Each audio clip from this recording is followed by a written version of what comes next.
So in my anatomy and physiology classes, we're going into the Unit 2 test covering skin, bones, and joints, and a lot of the times professors give these weird questions on their exams. So we're going to go through 10 really detailed questions, go through the answers of them, and these are questions that I myself have given to students, so this will definitely help you as you are studying for this exam. Hey everybody, Organized Biology here, where we make difficult biology concepts simple, and today I have written down 10 wonderful questions about this unit. So the first one, we're going to go into the skin.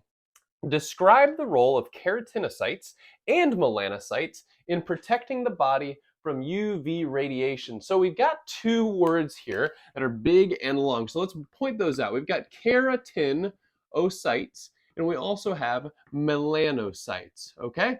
Now, if you've taken any of my videos before or classes before, you know that site always means cell. So we're looking at the cellular level of organization. Now, obviously, if you look at this guy, these are cells that produce the protein keratin, and that's going to be a very protective protein that protects your skin against abrasion and friction. And the melanocytes refers to melanin cells. Okay, so this is a protein melanin, and this is going to protect us from UV radiation.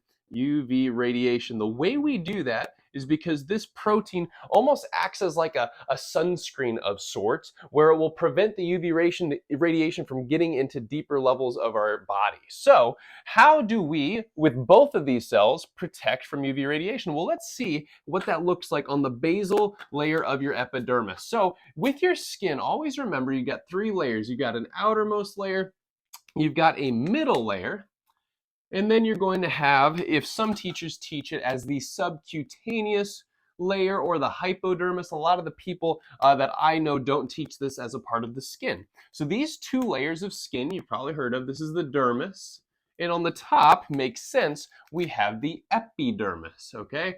Epidermis literally translates to upon the skin. Derm means skin. Now, in the epidermis, we're going to look specifically at the bottom layer. This is called the basal layer of the skin. They may spell it B-A-S-A-L or add the extra E. Kind of sounds like basale. It sounds like some sort of cool Indian food, right? Or I'm thinking of like masala. Anyway, that basal layer, if you zoom in on it, we will see several different cells. So here I'm zooming in on that basal layer. What do we see? Well, we see these really cool tree branch looking cells, and these are called our melanocytes. So I'm going to draw one of these melanocytes here. And next to them will be the basal cells. So right here, for example, I'll draw them in a different color, maybe like a brown. We will have basal cells. Okay? What you need to know about these two cell types, once again, these are your basal cells, and then these are your melanocytes. What you need to know about these are they are highly mitotic. So that means they like to divide a lot, grow and divide a lot, which makes sense because they're going to be regenerating the epidermis constantly with that stratified squamous epithelial tissue. Now, the basal cells will do just that and differentiate into cells that we call keratinocytes. So we'll have keratinocytes all over the place lining your epidermis. Now, these keratinocytes are very important in protecting you from all the external environment, right? Because the epidermis comes into contact with the outside world, right? Now, in order to protect from UV radiation, which is coming in, right? Here's your UV radiation from the sun. I'll put UV rad. That'd be a good band name. Take notes. So there's UV radiation coming in. If we were to not have melanin, this UV radiation could go all the way through into the dermis, into the subcutaneous, into the muscles, and cause all sort of havoc, because we know UV radiation can cause mutations in DNA. It basically makes the backbone of the DNA kind of sticky in certain bases of the DNA, and it causes some issues which could lead to cancer. So that's why we say UV radiation could potentially increase your risk for cancers. Now, in the melanocytes, however, we said that they produce that melanin protein, and that's going to protect us from the radiation. Well, the way they do that is they package it into these little vesicles that we call melanosomes. So I'm going to say these are called melanosomes. Okay? Now, the problem with this is that the melanocytes are every about 1 to 10 cells. So really, we've got one melanocyte here, and then if we keep going across the epidermis, there might be one way the heck over here. The problem with that is now, what if the UV radiation kind of came in between? So what if it was like going this way? Well, there's no melanocyte in between, right? So we need some way to spread the melanosomes with the melanin pigment inside throughout the whole epidermis. And that's exactly what we do. The way this happens is as we produce those melanin pigments, proteins inside the melanosomes, the keratinocytes will quite literally nibble off some of the melanin. So this cell right here will phagocytize ever so slightly some melanin, and this one will as well. And we'll continue to transfer all of that melanin to all of our keratinocytes, which is really fascinating. So all of a sudden, as these keratinocytes eat, quite literally, the melanosomes, they will fill with melanin as well. And as we continue to do that, and the melanocytes continue to branch off and off and off and off, we almost form this full thing of tree-like shade, the melanin protein, all throughout the epidermis, okay? So just think of it like that. This is like a branched tree, the melanocyte, branching off to the sides and to upward. Same thing with the guys way over here. They'll be branching up and upward, and all the keratinocytes will nibble off melanin, giving you protection all the way throughout your epidermis. So that is how both cell types are vitally important in protecting from that UV radiation. Okay, next up, a burn destroys both the epidermis and the dermis. Classify the burn and explain why it may be life-threatening. Ooh, that's dangerous, right? So I'm going to use that skin model again. We get the epidermis and the dermis, and we have some sort of burn that's going to damage all the way through both of these. So we'll say this is the burn, right? All right, so very, very nasty. Now, what classification is this? Well, we classify burns based on depth.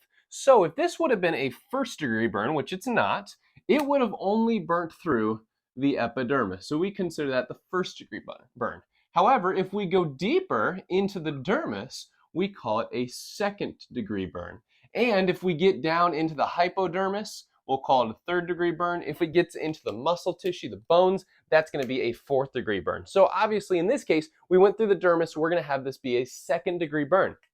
Now, that doesn't seem too bad, right? It's just kind of cutting a very, very small bit of your skin. But why is this life-threatening?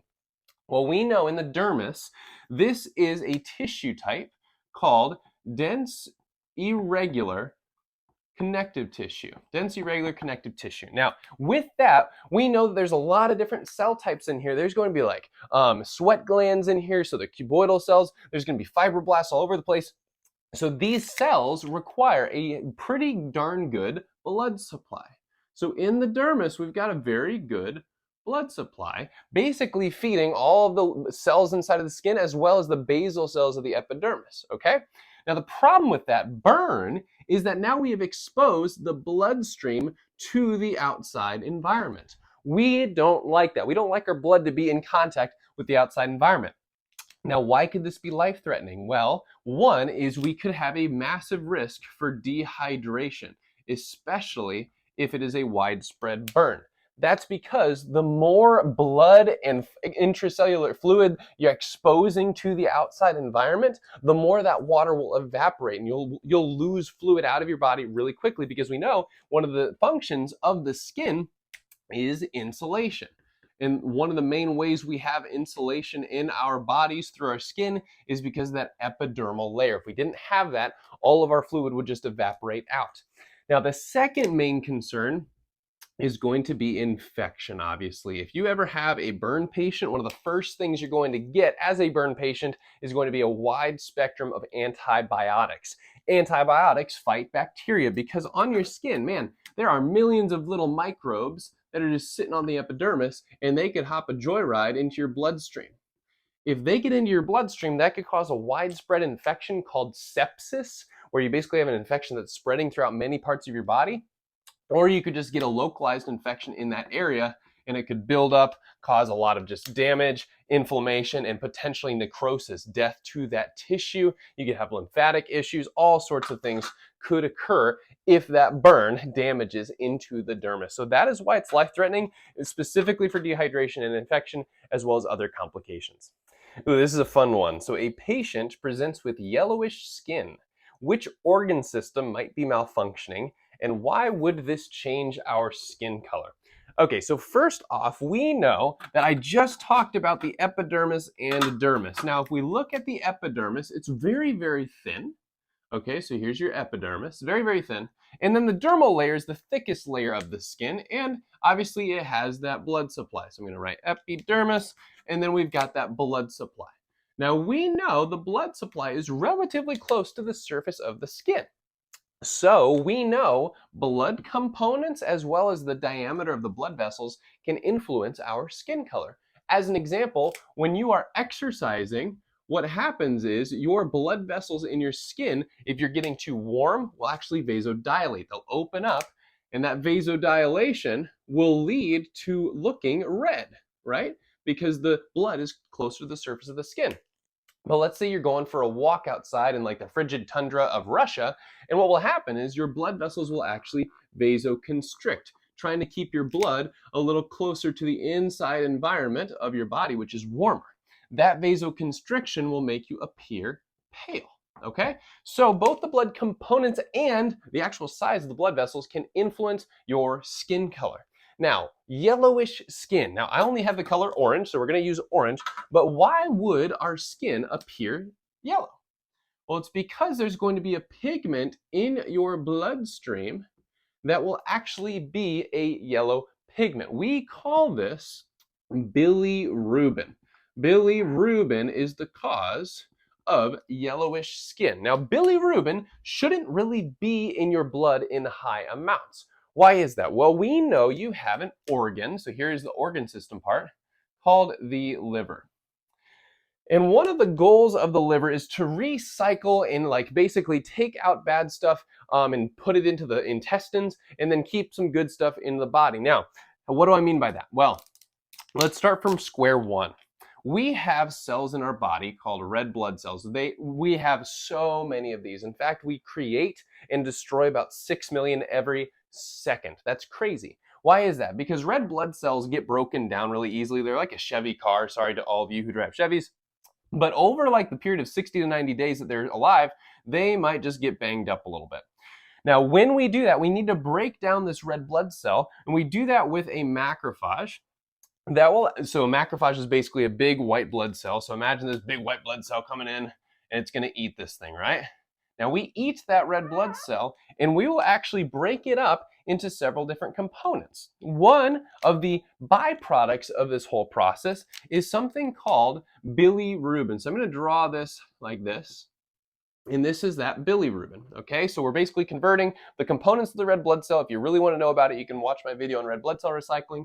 But this bilirubin is then tossed into the bloodstream. Okay, now the problem with bilirubin is that it needs to be basically dissolved in the fluid of the blood. Bilirubin is very hydrophobic, which means it does not dissolve in the blood well. So what we do with it, once we toss it into the bloodstream here, is we have to carry it with a carrier protein. I promise I'll answer the question here in a second. So here's a little carrier protein. This carrier protein is called albumin, and it basically helps that bilirubin dissolve in the blood. Well, where does this eventually go? We can't have too much of this in the bloodstream. Well, obviously you see me drawing this going to the liver. At the liver will conjugate this bilirubin, okay? Basically means it makes it hydrophilic. So it'll take an enzyme, okay, and take that bilirubin and basically coat it. It combines it with something called glucuronic acid, and then it'll toss this conjugated bilirubin into, interestingly enough, the intestines. So here's our intestines through the gallbladder, interestingly. So you'll have a little gallbladder here. It'll spew it out into the intestines. Now, eventually it'll turn into the large intestine and it will go out of your body. So here's the intestines eventually, and we toss that out of the body. And that actually is what gives your poop the brown tint to it. You don't care about that. Okay, so why do I have to mention all this in terms of skin color? Well, think about it. If we need to take this to the liver to eventually process it out in our feces, what would happen if the liver began to fail? Let's say you're an alcoholic, you're drinking too much alcohol and you damage the liver, it has cirrhosis in it, so inflammation inside the liver. Well, now what will happen is we will continually be producing bilirubin, bilirubin, bilirubin. And what will eventually happen is the liver will slow down its processing. Okay, it's just like an assembly line. If one person slows down the assembly line, things start to back up. So now we will start seeing more and more bilirubin in the bloodstream because we still got to recycle our red blood cells constantly, but the liver can't keep up with that production and the bilirubin will back up into the blood. It will appear as a yellowish skin color. So interestingly, if you see an adult with basically yellow skin, that is something called jaundice, and it is an indicator that their livers are failing. You also may see this in babies because they're starting to learn basically how to process this stuff out in their own bodies. It's usually normal. You can put them under a blue light, interestingly, and it'll help basically clear those different pigments out. But again, this is called jaundice, gives your skin yellow color, and it is life-threatening if it's an adult because their liver is failing. Very good. All right, so now we're into the skeletal system. Compare compact bone and spongy bone in terms of structure, blood supply, and mechanical function. Okay, so with this, we're looking at any bone of the body. Now, with any bone, this is the femur specifically. So we're going to be just using the leg, the main leg bone of the body. And in the femur, the bone is going to be different depending on where we're talking about. So generally, along the outside of any bone of the body, we will have something called compact bone. So I'm going to kind of draw an outline here all the way through the femur. And on the outermost part of the femur, we're going to have compact bone. Okay, the name is exactly what it sounds like. It's very dense and compact and mineralized. There's really no openings to all of that compact bone section. But then on the inside part, the interior side, so the deep part of the bone, we will have little things that look almost spongy-like, okay? And this is obviously going to be called spongy bone. So I'm just going to draw a bunch of lines and dots here all the way throughout the inside of the bone. And this is going to be our spongy bone. Now, that does not mean that it feels spongy. All of this is the same bone material. It's mineralized. It's called hydroxyapatite. That's actually the main part of the bone. Okay, and that hydroxyapatite is going to be made of some calcium and phosphorus that is actually mineralized, crystallized, and it makes it very, very hard. In fact, pound for pound, it's denser than concrete. Now, if we think about it, however, calcium and phosphorus are not alive, right? But our bones, we know, are living tissue, so we have to have cells inside of them. So we need to look deeper into the spongy and compact bone to actually see the cells so that we can see how this is connected tissue. But before that, let's answer the mechanical side, right? What's the mechanical function of both of these? Well, in the compact bone, you can probably predict this is going to be mainly for protection, right? So the protection is going to be very, very hard bone on the outside part of the bone. So if that bone were to get hit in any way, shape, or form, the compact bone would basically protect the inner parts. However, you also see the spongy bone. That is a little more loose. There's some openings inside. In fact, inside the spongy bone, there's going to be something called marrow, either red or yellow marrow. So we'll have yellow marrow, preferably mostly in the long bones. And then we'll also have red marrow in the flat and irregular bones. So mechanically, however, what's the point of spongy bone? Why would we want it to be all loosey-goosey inside of our bones? Well, this allows our bones to be lighter, okay? So now they're going to be less dense. They're not as compact all the way through. It's going to allow basically for some space inside so our bones can be lighter. So we don't have to like pick up our legs in order to move it. Our bones are very light. In fact, in birds, the compact bone layer is so thin so the bones can be really light so that they can fly. So it makes us lighter. And the second thing, it almost serves as a scaffolding. Okay, what do I mean by that? Well, scaffolding holds things up well. And so we'll see in the spongy bone, there will be these long lines that are basically traveling through the diaphysis, the main shaft of the bone, And these lines are going to be called stress lines.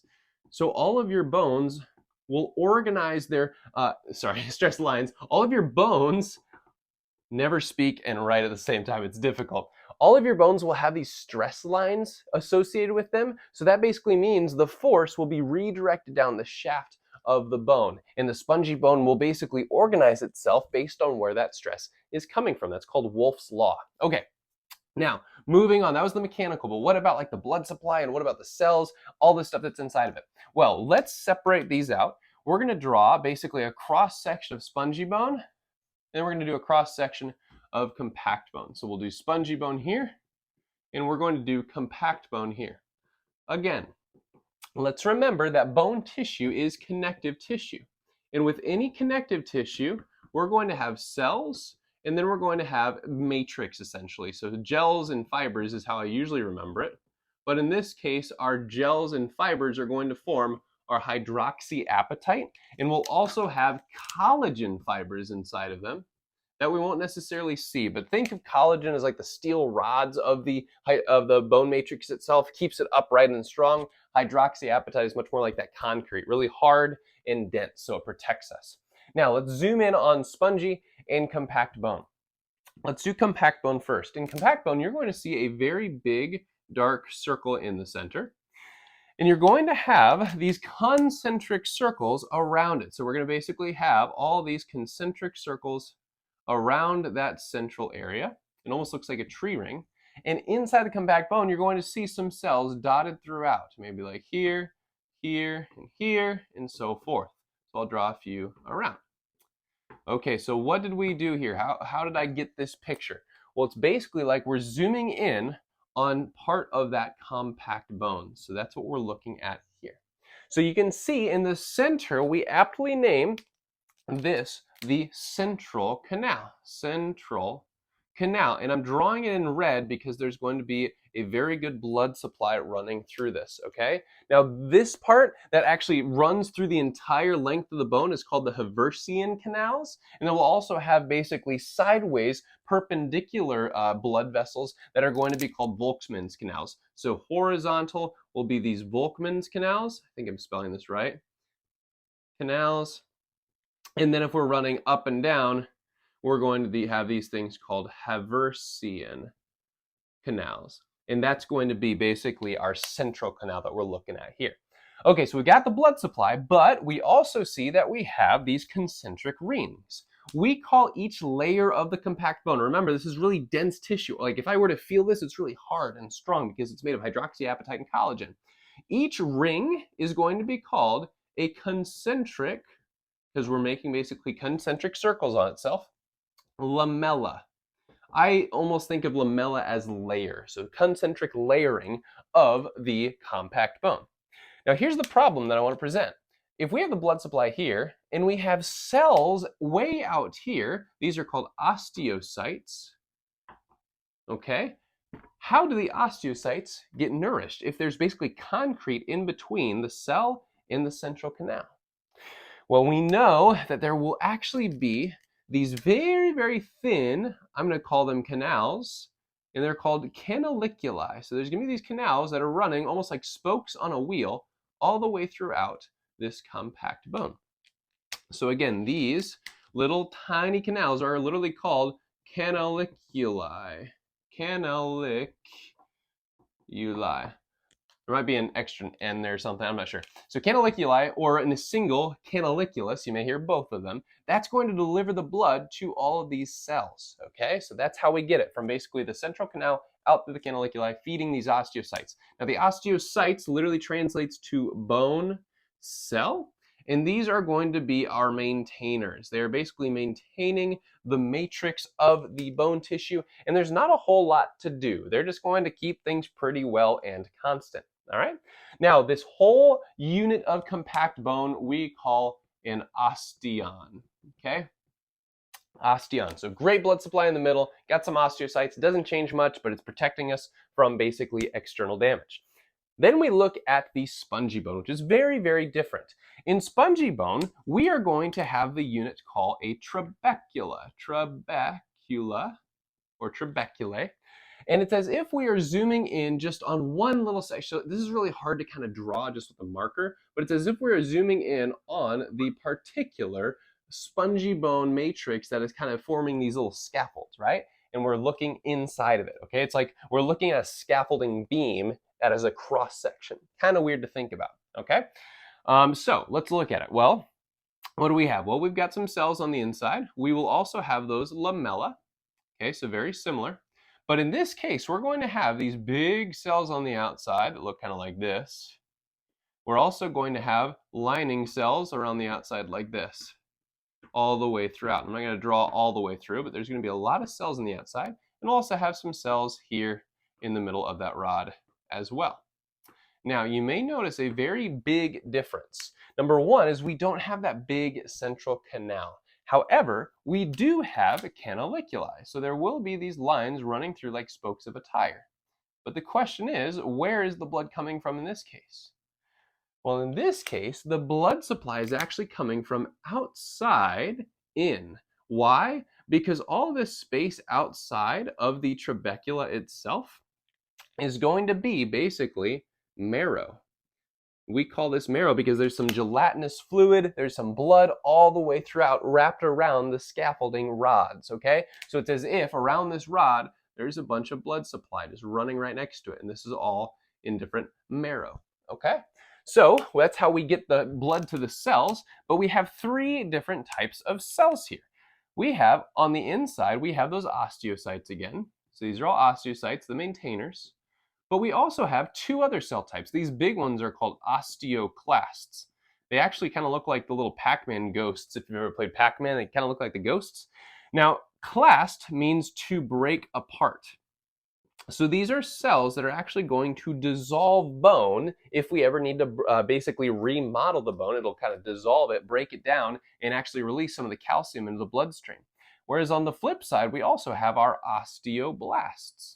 Osteoblasts, as you could probably guess, are the bone builders. So they are going to add to the matrix of the trabecula and help build up that spongy bone tissue. So as we can see, spongy bone has all three cell types, therefore we can remodel spongy bone a lot better than we can compact bone because we only have osteocytes in the compact bone, okay? So that's the histological or tissue difference between spongy and compact bone. Both of them are important. This one's more for protection, this one's more for scaffolding, and can be remodeled based on those stress lines. So based on what pressure you put on your bones, the trabecula will reorient themselves to basically support you through that stress.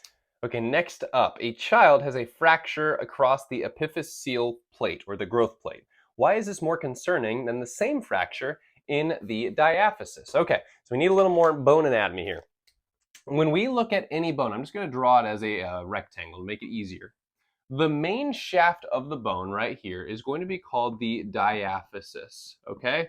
That means through basically the functional unit. So it's basically through the bone, the shaft of the bone, okay? Now, on the ends, in children, we will see these dark lines of cartilage. So I'm going to draw these dark lines here. And these are cartilage, specifically hyaline cartilage. And we call these the epiphyseal plates, okay? Epiphyseal plates, otherwise known as our growth plates. Now, this is basically where bone can develop into. So say we have like osteoblasts and osteoclasts down here, we can lengthen the bone by growing into that cartilage. So as we do that, obviously, say we were to do that for a little while and now we're turning into an older and older child, we can actually lengthen that bone. And if they are still growing, we'll still see that epiphyseal plate because again, we're growing into that cartilage. That bone development into cartilage is called endochondral, okay, into cartilage ossification, otherwise known as bone development or bone growth. So in order to grow, essentially, we need these growth plates because bone really can't develop and lengthen into bone. We have to have cartilage. Again, this epiphyseal plate, if you have this on a test, is made of hyaline cartilage. Okay. So if a child, let's do the easier fracture, if a child were to get a break in the diaphysis, let's say there's a breakage here, what would happen? Well, we have basically broken bone tissue, okay? What will happen first is there will be a lot of internal bleeding, which is actually a good thing. We're going to have a hematoma form here, and luckily we will have tissue called the endosteum that will be wrapped around from here to here and form what's called a callus once we ossify that. So that's called a callus. Okay, now as the bone realizes, wow, we just broke, that's not a good thing, it will redevelop all of its bone tissue into that area, into that space with all the blood. It will actually calcify in the callus. So we'll have kind of some bumps on our bones, and eventually our osteoclasts will trim those down, trim those down, trim those down until we have a relatively smooth bone. Now, that's not always the case. Sometimes you can still feel callus, like if you broke your collarbone, you might be able to feel where it broke, but typically we will shave it back off. The problem becomes, what if we have that damage in the growth plate? So now let's say we damage it right here. Okay, well, the bone will get that signal, right? And it will begin bleeding internally. So now we've got bleeding in here. Well, the bone wants to fix itself. That's its main priority. So a lot of the times we will regenerate bone tissue here, and we'll also regenerate bone tissue into this area itself. So now, instead of it being hyaline cartilage, what is this tissue right here? It's actually bone tissue. Why would that be a problem? Well, now, if we have bone tissue, we cannot develop bone into that. We can't lengthen this bone, right? We had to have that clear line of cartilage to grow the entire bone. So now this bone potentially will not be able to grow this direction anymore. So let's say the kid is only 8 years old and this is like their femur. Well, now their femur will not be able to develop properly. And now you might have one leg longer than the other because the other leg's growing just fine, but the broken leg does not, okay? So a lot of the times this is a very concerning thing for doctors, and they've got to do all sorts of different interventions to try to mitigate it. All right, y'all, this will be a quick one. Osteoclast activity increases dramatically in a patient. Predict how this will affect blood calcium levels and bone density. Okay, so we were talking about how the osteoclasts are basically these weird looking ghost cells, okay, and they literally have these little projections inside of them. Again, these are osteoclasts. What do you remember about them? Well, they're the bone breakers, okay? So if we have bone tissue right here, so here's some bone tissue, we know the bone is made of calcium and phosphorus. Now, what could happen is if this osteoclast activity ramps up, so now these osteoclasts are super hyper for some reason. Interestingly, this happens as you age. These guys just get really excited as you age. Not sure why. Maybe they're having a party. They're like, woo, you're getting older. Anyway, but that's not good. Why? Because they will release these digestive enzymes, okay? And they're actually, it's actually acid too. And it'll actually break off some of the bone tissue. So I'm gonna draw calcium as these tiny little dots, and we're breaking off some of that bone tissue. Now that calcium will free itself, and it's going to dissolve as calcium 2+. That basically just means it is now dissolved in the fluid. That calcium will find its way into the bloodstream that's right next to all those osteoclasts. Remember, in the bone marrow and the spongy bone, okay? So obviously your blood calcium levels will dramatically increase. What will happen to your bone density? Well, obviously we're kind of chiseling off some of your bones, so now your bones will get potentially very holy, right? And holy bone syndrome is literally called osteoporosis, the condition of holy bones. And no, that does not mean you are a saint. However, as you get older, hopefully you are becoming more like a saint, but it literally means that you have holy bones, basically openings inside your bones because the osteoclasts are breaking them down, releasing the calcium into the blood, raising your blood calcium dramatically. That could lead to seizures, it could lead to heart palpitations and other issues, and potentially muscle contraction and spasms and other things like that because calcium is important in neural transmission as well as muscle contraction. All right, also now we're into joints. So this is going to be a quick overview of joints. Classify the structure and functional type of the following: the intervertebral disc joint, the suture between cranial bones, and then the shoulder joint, okay? So what they're describing here, I'll write them out here real quick. So we have the intervertebral, if I can spell that. Man, I'm struggling. Oh, that's what I missed, the R. Vertebral disc joint, okay? We also have the sutures between the cranial bones, And then we lastly have the shoulder joint, okay? Now, hopefully, if you've gone through this class, you know that joints have three major classifications, yes?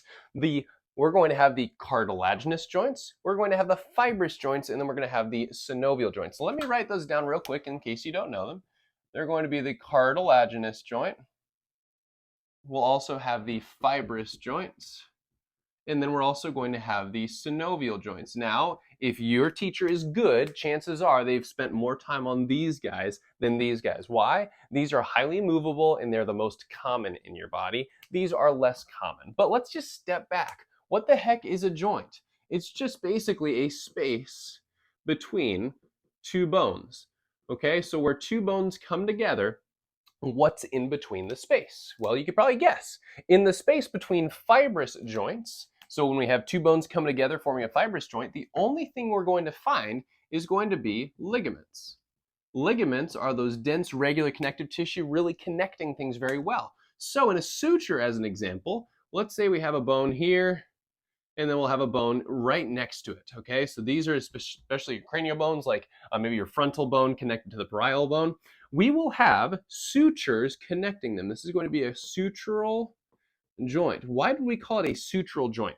Well, if we zoom in on this sutural joint, what we will see is the two bones coming together, but the way they are coming together is through literally a suture of a ligament that will look like this, okay? So you know, like a suture is almost like when you're stitching somebody back together and you have those loops and you're tying it back up. Well, these are called sutural, this can be S, ligaments. And these sutural ligaments are super, super strong. Ligaments can withstand a lot of force, and they're basically cementing these two bones together with this sutural ligament. Okay? Now there's other fibrous joints I won't get into, but it's the key there is we only have ligaments between the two joints. Okay? Now in the cartilaginous joints, we can decide which cartilage is between the joints. So we can have fibrocartilage. Okay, we can also have hyaline cartilage. And we can also have elastic cartilage. So there's three different types. The hyaline one would be like the space between your sternum and your rib bones. There's that hyaline cartilage, so that'd be a cartilaginous joint. The elastic cartilage would primarily be found in the epiglottis, and there's really no attachment, so we don't talk about that as much. So we don't really talk about that as a joint, but it's just elastic cartilage. But then the fibrocartilage joints, that's what we're talking about here with the intervertebral disc joint. Fibrocartilage, I want you to think of as like a Tempur-Pedic mattress, where we've got basically these two vertebrae. I'm not going to draw them perfectly. Here are your two vertebrae stacked on top of each other. And you know that you are a bipedal human, right? You have 2 feet and you walk upright. So therefore, every time you jump or walk, there's pressure compressing those discs or the vertebrae together. So let's just say this is like cervical 4 and cervical 5 vertebrae compressing together. Well, you would really like to have some padding between them, and you do. This padding is the intervertebral disc. So intervertebral disc, and it is made of that fibrocartilage. So therefore, it's like this Tempur-Pedic mattress between the two vertebrae. Now, I do need to mention this. There's fibrocartilage, yes, padding it, but there also could be some ligaments. So for example, there are some wings of the vertebrae. There will be some ligaments connecting the two wings of the vertebrae. So really in between the joint, we're really just focusing on the fibrocartilage, but there could be ligaments associated with tying those bones together. What's the difference between that and this fibrous joint? The only thing found between it is the ligament. That's why we call it just fibrous. This one could be cartilaginous because we've got cartilage between it, but there could be ligaments associated with it as well. Now with the synovial joint, the shoulder joint, I'm not going to draw the shoulder joint because I am not talented, but with any shoulder joint and any synovial joint, you will have a bone coming in and you'll have another bone right below it, okay? And usually the articular process of it, so the spot that's actually touching or close to touching the next bone, has kind of grooves that match it, okay? So think like ball and socket joint. You've got the acetabulum of your hip, it's like a socket, and then you get the ball of the femur sitting inside it. So it fits perfectly inside. Now, in between this space, we have several things. The first thing we will usually see, and we will always see with the synovial joint, is something called the fibrous capsule. So this is going to be a fibrous capsule encapsulating the whole entire synovial joint, fibrous capsule. And that's going to keep everything that's inside of it, and strong and tight. Then you're going to have the actual synovial membrane itself lining the inside of this whole cavity. Okay, so I'm going to say this is the synovial membrane. Now, with the synovial membrane, this is a type of serous fluid. Serous just basically means we're lubricating spaces between the body. Now, the synovial membrane will produce fluid inside of this capsule, and that is going to be called synovial fluid. I want you to think of this as your joints' WD-40, the greaser between the bones. That allows the bones to glide just seamlessly across in basically a frictionless environment. So as you're like contracting and relaxing your bicep, same thing with this synovial joint of your elbow. It's just gliding perfectly. There's no friction between it, okay? Now, that being said, the synovial joint contains synovial fluid, but you'll likely see, like in your knee, you will often see some ligaments. So we'll talk about the ACL and the PCL later on. We'll talk about maybe the LCL and maybe the MCL, right? You've got these ligaments connecting the bones together. So it's not fibrous because it's got synovial fluid included inside of the joint. Furthermore, you'll also see some articular cartilage on the tips of the bone. So on the tips of these bones, you'll likely see this hyaline articular cartilage. Okay, that basically just protects the bone. It's like a little cap on the bone. So in a synovial joint, I want you to remember the reason it's synovial is it's got synovial fluid, but it also has cartilage inside of it. It's also got ligaments associated with it most of the time, right? So although it contains these other two components, it is synovial because it has that synovial fluid. Awesome. All right, here's a very common occurrence, sadly. A football player tears their ACL. What movement likely caused the damage? Okay, so with ACL injuries, we need to understand it's in the knee, but what happens? What does it look like? So we're gonna draw that knee joint here, and it's not gonna be perfect, okay? So just do your best with me. So here's your knee joint, okay? Here's that tibia, and we'll also have the femur up here. So I'm gonna write femur, we'll write tibia, and then on the lateral side, we're going to have our fibula kind of branched off here. Okay, so here's your fibula. Now the fibula always, well, tells lies because it doesn't take any weight, so it is a fib, but it also tells you the truth about what knee we're looking at. If we're looking at this person anteriorly, we know this is actually their right knee. Whoops, right knee. I can't spell knee. Oh man, that's funny. Okay, this has been a common occurrence in this video. So you're looking at the right knee because the fibula is always on the lateral side. Okay, so here's your lateral side, here's your medial side. So let's mark that L and M. That's going to become important because there are several ligaments associated with this synovial joint. So first off, we've got our ACL. ACL is going to attach from the back of the femur, so I'm going to do a dotted line, to the front of the tibia. So back of the femur to the front of the tibia. And then the PCL is going to be behind it. And it's going to basically do the equal and opposite, okay? So it's going to come in here and attach about to the top of the tibia. Whereas we also have our lateral collateral ligament and our medial collateral ligament. So let's label all these. This is your LCL here. This is your MCL here.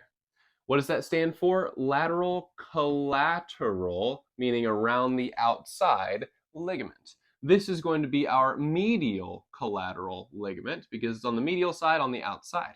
But then we mentioned the ACL here and then the PCL here.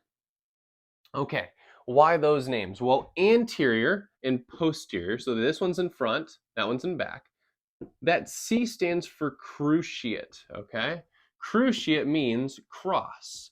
Just like crucifix in the Bible is basically a cross. Jesus died for our sins on the cross, right? And so that's where, that's why we need him, right? Pun intended. Okay, so we got the ACL and PCL. Now in this case, the football player, right, tore their ACL. Now I want you to remember that ligaments don't like to stretch. Ligaments do not like to stretch. They are very, very strong in one direction, but if they stretch, they have risk of just popping, okay? They can't take a lot of force. So what's gonna happen is that ACL, just think of it extending. If it were to get forced that direction and that direction, we will likely have some rupture. So usually what happens is, think about this. If we have some sort of blunt force towards the medial side of the knee from the lateral side, that force, if you think about it, is going to force the knee inward. What will that do? Well, this lateral side and this medial side will pull apart, right? It'll pull apart, and that will potentially cause it to tear. So anytime we have a lateral force going in on the knee, that is one mechanism of how we can damage it. At the same time, we can also have an anterior action hitting this way, pushing that tibia backwards and the femur backwards, and that can also pop it, because remember, we're connecting back to front. And so if we pull those apart, essentially, if you get hit in the femur, especially, if you get hit in the femur, pushes it back, you'll also pop it apart. Now, the more common one isn't the lateral force and isn't the force to the femur, but it's actually an internal rotation of the knee. I can't draw this very well, but what that looks like is as if you are running in a straight line to the right. So I'm talking about my right knee, right? Run to the right, and then you stop and you pivot inward. If you were to do that, let me kind of show with my phone real quick. So you're planting, right, with your right knee, and you're going to turn inward. So you're trying to push out. Yes? What does the knee do? Well, it internally rotates. And again, that's going to put stress on that ACL. Again, the ACL is like this, and now it's pulling apart, and it could potentially pop, just like that. All right, just two more. Y'all are doing great. And if this has been helpful, please consider liking this video, subscribing to the channel, ordering some stuff from our shop and that type of thing. I'd be happy to continue making videos like this for you guys to be successful. So here we got, explain why osteoporosis is more common in postmenopausal women and describe one physiological mechanism behind this. Okay, this will be a pretty short one. So if you are post-menopause, that is basically when the ovaries stop producing estrogen, okay? So you're gonna have low estrogen amounts, okay? And that basically renders you infertile because it's a vital hormone to basically prepare your body to make the egg as well as to release the egg, okay? Now what estrogen goes from is something about 15 to 350 picograms per milliliter. That's premenopausal. When you are postmenopausal, you have less than 15 picograms per milliliter. So it's a drastic drop in this hormone, estrogen, okay? Now, that can cause hot flashes, a variety of other very annoying symptoms, but one of the main things estrogen normally does, if you have plenty of it, is it stimulates osteoblast activity. Okay, so if you have estrogen, it stimulates osteoblasts. These are your bone builder cells. They keep your bones strong and dense. It also inhibits, okay, so prevents from acting osteoclast activity. Okay, so it prevents the bone breakers from basically breaking down your bone too much. Now, take estrogen out of the equation, and the opposite's going to be true. So now instead of stimulating osteoblasts, now we have very low osteoblast activity. Now rather than inhibiting osteoclasts, we're now going to have higher osteoclast activity. And that's the key to the low bone density that occurs. We are basically amping up osteoclast activity due to the lack of estrogen, and therefore, boom, low bone density, because your osteoclasts are going crazy and they're just breaking down your bone constantly. So that's just another thing that postmenopausal women have to deal with. All right, here's a good, quick, easy application one. During surgery, a doctor cuts through the skin, connective tissue, and muscle to reach the bone. Just list these layers in order and identify the primary tissue type for each. So it obviously depends on where they're cutting into, but we'll just say they're cutting into like skin of your arm and then through. So we know, we've already talked about, we've got that epidermis on the outside, right? We know the epidermis is made of long, thin, flat cells, so we will call this many layers of flat cells, stratified, which means many layers, squamous, which means flat, stratified squamous tissue, basically flat, flat cells that are in a layer. So they're cutting through this first. Next up, we've already talked about, we have the dermis, right? This is going to be the dermis. We talked about how this is dense, regular connective tissue, okay? So it's going to have some fibroblasts, those fiber builder cells. It's going to have some collagen fibers all throughout, keeping it strong. So we're cutting through dense, regular connective tissue. Then we have the hypodermis, or the subcutaneous layer. This is another type of connective tissue, except it's going to be our adipose tissue. Adipose tissue, so basically fat tissue. And depending on the person, you might have a thicker layer or a thinner layer. Now, underneath this, and this is where we can get into a little bit more of anatomy, if you were to actually peel the skin back, not only would you have adipose tissue, but you'd continue to have some areolar connective tissue. This is the classic connective tissue that usually connects most parts of our body. So areolar connective tissue, it represents most of the fiber types. So we've got like elastic fibers, some collagen fibers, but it almost looks like if you're dissecting like a cat or a rat, it almost looks like wispy tissue paper as it pulls apart. It's a really cool tissue. Now underneath that, that is when we're going to get into the muscle. So obviously if you got the muscle first, it's going to be a big muscular tissue. We could be specific with this is skeletal muscle tissue. Okay, if it's attaching to the skeleton. And then last but not least, we have our bone tissue. So say here's a bone running along it, and that would be bone connective tissue. Awesome. So those are all the layers. Fascinating, right? There's a lot. When a surgeon cuts through epidermis, stratified squamous, dense regular in the dermis, adipose tissue in the subcutaneous, areolar, and then the muscle, and then to the bone.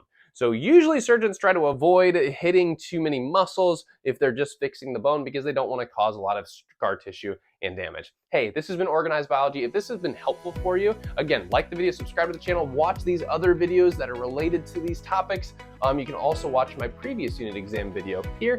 Thanks again.